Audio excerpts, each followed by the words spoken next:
नमस्कार दोस्तों।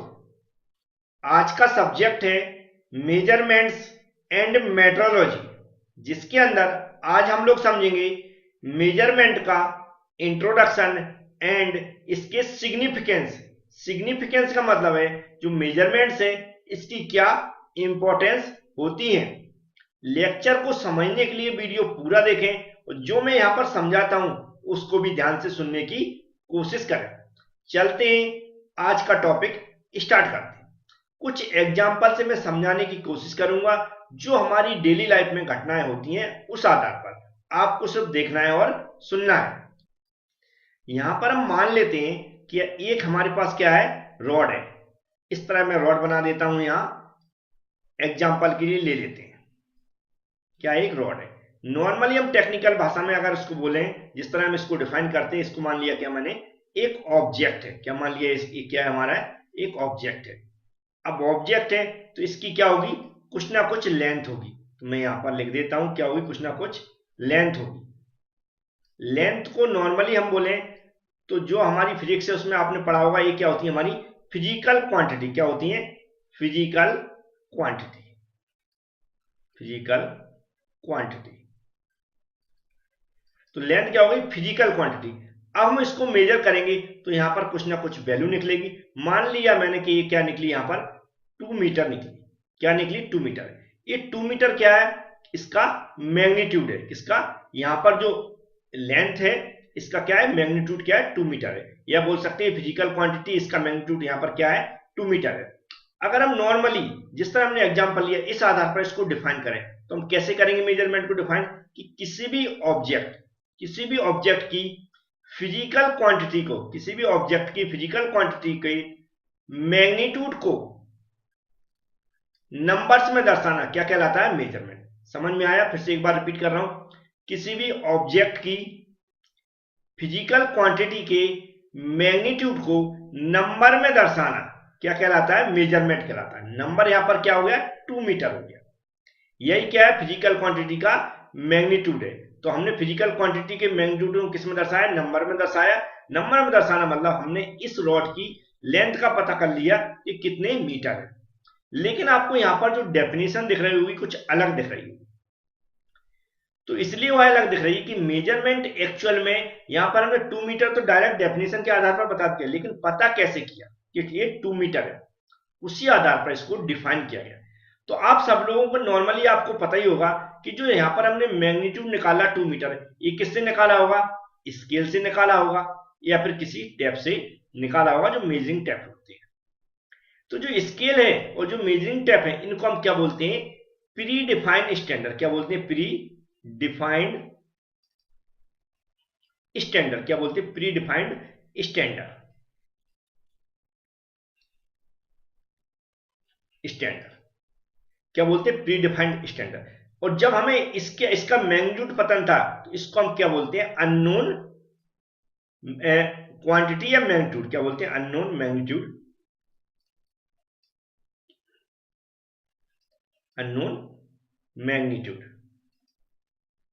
ठीक है, यहां पर स्पेलिंग में न जाए, सुन के आप भी लिख सकते हैं। ये क्या होता है, अननोन मैग्नीट्यूड, क्योंकि हमें इसका मैग्नीट्यूड कितना है, ये फिजिकल क्वांटिटी का क्या अननोन मैग्नीट्यूड हमें पता नहीं। तो हमने क्या किया, जो प्री डिफाइंड हमारे पास स्टैंडर्ड थे उनके आधार पर हमने क्या किया, इस अननोन मैग्नीट्यूड का जो मैग्नीट्यूड है वह नंबर्स में निकाल लिया है। इसी आधार पर यहां पर जो डेफिनेशन लिखी गई उसको आप देख पा रहे हैं कि हम लोग क्या करते हैं, जो हमारे प्री डिफाइंड स्टैंडर्ड है और जो हमारा अननोन मैग्नीट्यूड है, इन दोनों के बीच में हम कंपैरिजन करके किसी का मैग्नीट्यूड, किसी ऑब्जेक्ट का मैग्नीट्यूड निर्धारित करते हैं। उसी को हम क्या कहते हैं, मेजरमेंट कहते हैं। तो डेफिनेशन पढ़े और जो मैंने अभी समझाया, दोनों में अगर आप देखेंगे तो आपको अच्छी सी डेफिनेशन समझ में आ जाएगा। ऐसे हम जब वेट करते हैं तो वेट में हम लोग क्या करते हैं, जैसे हम खुद का भी वेट करें तो हम क्या, हमारा जो वेट है वो क्या है, एक अननोन क्या है, फिजिकल क्वांटिटी है जिसका पता नहीं है कि कितना हमारा मैग्नीट्यूड है। फिर हम क्या करते हैं, जो हमारी वेट करने वाली मशीन है वह क्या हो गया, हमारा प्री डिफाइंड स्टैंडर्ड हो गया। उसके आधार पर हम अपना वेट पता कर लेते हैं, मतलब हम उस अपना नंबर्स में मैग्नीट्यूड निकाल लेते हैं। वही क्या हो जाता है, हमारा मेजरमेंट हो जाता है। इस तरह हम टेम्परेचर मेजर करते हैं। टेम्परेचर मेजरमेंट में क्या करते हैं, टेम्परेचर क्या हो गई हमारी, अननोन फिजिकल क्वांटिटी हो गई। फिर हम इसको किसी इंस्ट्रूमेंट की सहायता से टेम्परेचर का पता कर लेते हैं, उसको नंबर में निकाल लेते हैं कि कितना डिग्री सेल्सियस टेम्परेचर है। तो वह जिस इंस्ट्रूमेंट से हम पता कर रहे हैं वह इंस्ट्रूमेंट क्या होगा, प्री डिफाइंड स्टैंडर्ड। और सब में आप देख रहे होंगे कंपैरिजन करते हैं, क्योंकि तो अननोन हमें पता ही नहीं है, हमने उससे पता किया तो दोनों में तुलना की तो हमें इसका मैग्नीट्यूड मिल जाता है। ये जो डेफिनेशन है वो आपको बहुत अच्छी समझ में आ गई होगी। बेसिक कंसेप्ट क्या होते हैं, जो प्री डिफाइंड स्टैंडर्ड क्या होता है, अननोन मैग्नीट्यूड क्या होता है, ये सब कुछ मैंने समझा दिया, आपको समझ में आ गया होगा। बहुत सारी थ्योरी मैंने एबी क्लास एप्लीकेशन के अंदर जो भी आपके फोर्थ सेम के सब्जेक्ट हैं पांचों या जो भी और भी सब्जेक्ट है सबकी एक प्लेलिस्ट बना दी, उसमें आपको फोर्थ सेम के नाम से मिल जाएगी। एबी क्लासेस के अंदर एक पीडीएफ कोर्स भी मिल जाएगा और video lecture plus PDF course भी मिल जाएगा। जिन लोगों के पास एप्लीकेशन ऑलरेडी डाउनलोड है तो उसी सेक्शन में आप चेक कर सकते हैं, और जिनके पास नहीं है वो डिस्क्रिप्शन बॉक्स में चले जाएं। डिस्क्रिप्शन बॉक्स में मैंने लिंक दे रखी है एक वीडियो की, उस वीडियो को देखकर आप डाउनलोड कर सकते हैं। इसके बाद भी कोई प्रॉब्लम आती तो आप इस पर कॉन्टैक्ट कर सकते हैं, ये हमारा व्हाट्सएप नंबर है, व्हाट्सएप नंबर पर कॉन्टैक्ट करेंगे तो मैं आपको पूरी जानकारी दे दूंगा और समझा दूंगा। सभी सब्जेक्टों की प्लेलिस्ट भी मिल जाएगी यूट्यूब के अंदर। यूट्यूब के अंदर जाएं तो सभी सब्जेक्टों की प्लेलिस्ट मिल जाएगी, और जिनके पास प्लेलिस्ट ढूंढने में भी प्रॉब्लम आती है वह लोग ये जो वीडियो देख रहे हैं इसके डिस्क्रिप्शन बॉक्स में चले जाएं, तो डिस्क्रिप्शन बॉक्स में सब कुछ मिल जाएगा। जो डिस्क्रिप्शन बॉक्स में उसमें जाने के लिए मोर पर क्लिक कर दें तो डिस्क्रिप्शन बॉक्स ओपन हो जाएगा, उसमें सारी लिंकें आपको मिल जाएंगी। अब चलते हैं इसकी सिग्निफिकेंस की थोड़ी बात कर लेते हैं। तो इसका नॉर्मल सा फंडा है कि मेजरमेंट्स की हमारी लाइफ में या जो भी हमारी एक्टिविटीज होती रहती हैं उनमें क्या इंपॉर्टेंस है। तो हमारी डे टू डे एक्टिविटी, सबसे पहले डे टू डे एक्टिविटी, चाहे हम कोई सामान लेने जाएं या बेचने जाएं या कोई काम करें, सब में हम देखते हैं मेजरमेंट्स का कितना इंपॉर्टेंस है। बिना मेजरमेंट के हम कुछ काम नहीं कर पाते। ऐसे हम देखें कि यदि कोई हम ऑपरेशन करते हैं या कोई परफॉर्मेंस कर रहा है, कोई भी डिवाइस है, चाहे एक्सपेरिमेंटल सेटअप हो या कोई अदर है, वह भी बिना जो मेजरमेंट्स के हमारे क्या कर सकते हैं, काम नहीं कर सकते या सही से हमारा मैग्नीट्यूड रिजल्टेंट नहीं दे सकते। इसी तरह जो रिसर्च और डेवलपमेंट वर्क होता है उसमें भी हमारे मेजरमेंट का बहुत ही इंपॉर्टेंट रोल है, क्योंकि क्वांटिटी पैरामीटर्स के आधार पर ही हम क्या करते हैं, जो डिजाइनिंग करते हैं हम, अगर मैकेनिकल की बात करें गाड़ियों वगैरह की, तो हमारे स्पेसिफिकेशन जो रहते हैं बहुत इंपॉर्टेंट रहते हैं। वो कहां से आती है, मेजरमेंट से, इसलिए मेजरमेंट्स का उसमें भी बहुत बड़ा रोल रहता है।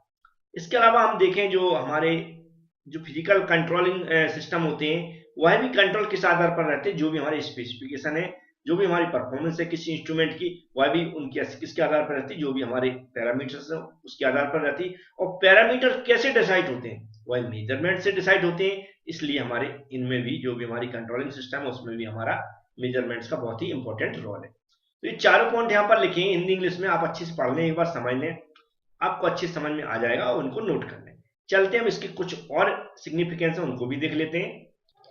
फिर इस तरह नेक्स्ट पॉइंट में लिखा कि जो हमारा मेजरमेंट है वह क्या एक इंस्पेक्शन की मेथड भी है, क्योंकि हम लोग जानते हैं कोई भी ऑब्जेक्ट हम डेवलप करते हैं तो उसका इंस्पेक्शन होना जरूरी है, तो हम इंस्पेक्शन करते हैं उसमें भी किसका रोल होता है, मेजरमेंट का रोल है।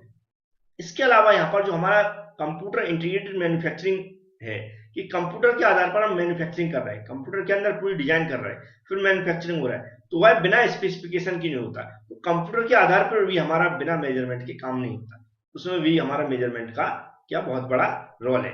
इसके अलावा जो हमारा टेम्परेचर है, प्रेशर है, वाइब्रेशन, एम्पलीट्यूड, ये सब क्या होते हैं, इनको कंट्रोल करके रखना, कंट्रोल करना पड़ता है, क्योंकि और इनको कंट्रोल तभी कर सकते हैं जब इनका मेजरमेंट प्रॉपर हो। जैसे हम टेम्परेचर देखते हैं तो टेम्परेचर हमें पता कैसे पड़ता है, जब उसका मेजरमेंट होता है, तो हम उसको इस तरह के जो डाटा होते हैं, अगर मशीनों की बात करें तो उनमें हम कंट्रोल कर सकते हैं। जैसे हम एसी में देखते हैं, हमें टेम्परेचर वो मेजर करके देती तभी हम उसको कंट्रोल करते हैं। इस तरह यहाँ पर नेक्स्ट लिखा हुआ है, जैसे हम क्या करते हैं, किसी का अमाउंट डिसाइड करते हैं तो वह भी मेजरमेंट के आधार पर कर सकते हैं। जैसे यहाँ मटेरियल हो गया, पावर, टाइम, लेबर, इन सब का डिसीजन कैसे होता है, इनकी अमाउंट का मेजरमेंट के आधार पर। ऐसे हमने कुछ यहाँ पर पॉइंट लिख रखे, वो बहुत इंपॉर्टेंट पॉइंट, जितने भी आपको याद हो जाते हैं आप वो लिख सकते हैं। याद नहीं होते तो आप इनको नॉर्मली एक दो बार वीडियो देख के या तो हमारी भाषा सुन लें, अपने मन से लिखाएं, या फिर आपको समझ में आ गया जो लिखा हुआ है वहां से आप याद कर सकते हैं तो बहुत अच्छी बात। पूरी डिटेल्स के लिए सब्जेक्ट के हर एक टॉपिक के लिए आप एबी क्लास एप्लीकेशन डाउनलोड जरूर कर लें, वहां पर हिंदी इंग्लिश में नोट्स मिल जाएंगे, आपको कोई प्रॉब्लम आने वाली नहीं है पूरे सेमेस्टर में। Thank you friends.